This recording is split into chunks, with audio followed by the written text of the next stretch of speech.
ఈసారి కనుక మీరు యామారిపోటుగా ఉన్నారంటే మీ సమాధి మీరు కట్టుకున్నట్టే. దయచేసి దీన్ని ఒక 9వ వింతగా ఆంధ్రప్రదేశ్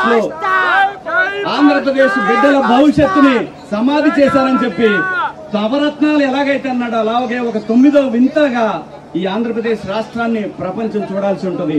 దయచేసి అన్ని సమాధులు మనకొద్దు, ఆ వింత మనకొద్దు. మీరందరూ కూడా 13వ తారీఖు నాడు పొద్దున్న 6 గంటలకు లైన్ లో నిలబడితే దీని అవ్వ నైట్ 12 దాకా కూడా ఓట్లు గుద్దుతూనే ఉండాలా, కూటమి అభ్యర్థిని గెలిపించాలా. మన పుల్లారావు గారిని అసెంబ్లీలో, శ్రీకృష్ణదేవరాయలు గారిని పార్లమెంట్ లో మనం చూడాలా. వీళ్ళ వాణి శాసనసభలో పార్లమెంట్ లో వినాలా. మన ప్రాంతం గురించి, మన అభివృద్ధి గురించి మాట్లాడాలా. పుల్లారావు గారు జూన్ 9వ తారీఖు నాడు మంత్రిగా ప్రమాణ స్వీకారం చేయాలా. అదే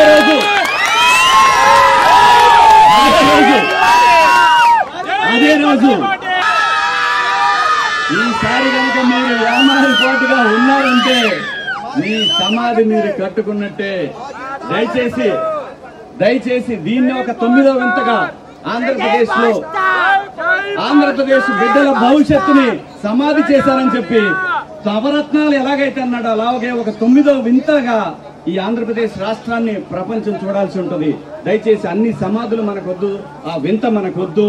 మీరందరూ కూడా 13వ తారీఖు నాడు పొద్దున్న 6 గంటలకు లైన్ లో నిలబడితే దీని అవ్వ నైట్ 12 దాకా కూడా ఓట్లు గుద్దుతూనే ఉండాలా, కూటమి అభ్యర్థిని గెలిపించాలా. మన పుల్లారావు గారిని అసెంబ్లీలో, శ్రీకృష్ణదేవరాయలు గారిని పార్లమెంట్ లో మనం చూడాలా. వీళ్ళ వాణి శాసనసభలో పార్లమెంట్ లో వినాలా. మన ప్రాంతం గురించి, మన అభివృద్ధి గురించి మాట్లాడాలా. పుల్లారావు గారు జూన్ 9వ తారీఖు నాడు మంత్రిగా ప్రమాణ స్వీకారం చేయాలా. అదే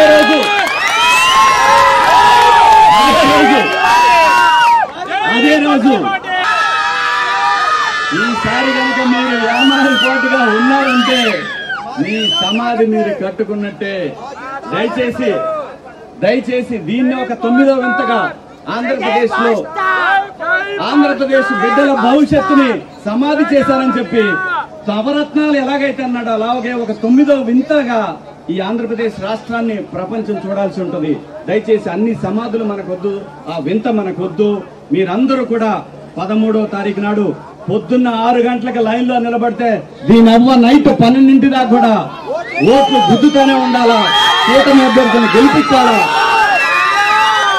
మన పుల్లారావు గారిని అసెంబ్లీలో, శ్రీకృష్ణదేవరాయలు గారిని పార్లమెంట్ లో మనం చూడాలా.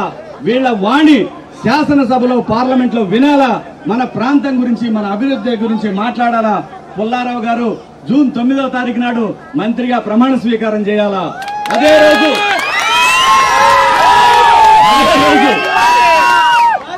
రోజు